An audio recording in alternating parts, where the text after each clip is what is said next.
কিসের ওষুধ দিচ্ছেন ভাই? আলু খেতে ঘাসের ওষুধ দিই জঙ্গলের। এই ঘাসের ওষুধ দিয়া খেত ঘাস জ্বালাইয়া পরে করলাম আলু। গত বছর তো আলুতে মানুষ লাভ করতে পারে নাই। করতে করতে এমন ধরা খাইছি, আচ্ছা। যে শিক্ষা পাইছি। তো এবারও চিন্তা করতেছেন আলু দিবেন? এবারও চিন্তা আছে আলু। এটা কি প্রথমে আলু দিবেন? হ্যাঁ, প্রথমে আলু। শস্য টস্য দিবেন না? না, শস্য আছে, শস্য জমি আরো আছে। আচ্ছা, অন্যান্য জমিতে শস্য দিবেন। ওই জমি শস্য, এখানে তুমি আলু। এখন এই যে ওষুধটা দিতেছেন, এটা কিসের ওষুধ? ঘাসের জলার ওষুধ, জলার ঘাসের জলার।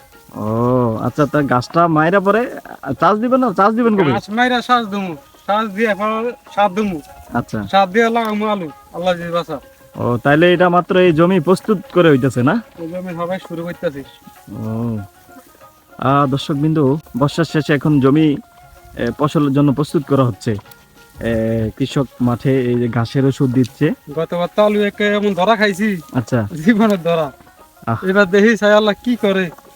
এ তো সবাই ধরা খাইছে আলু, যারা বিশেষ করে যারা বিক্রি করে দিয়েছে তারা কিন্তু ধরা খায় নাই। কোলেস্টোরে যারা দিয়েছে তারা ধরা খাইছে। ধরা মানে আপনি কয় বস্তা দিছিলেন? আমি দিছি 120টা। ও তাহলে তো অনেক।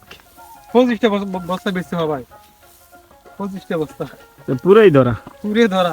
আহ যাক যাক, আশা করছি এই বছর আবার চাষ করেন ইনশাল্লাহ। গত বছরটা লাভটা দেখা যাক পোষাইবে। আল্লাহ কি করে। এটাই।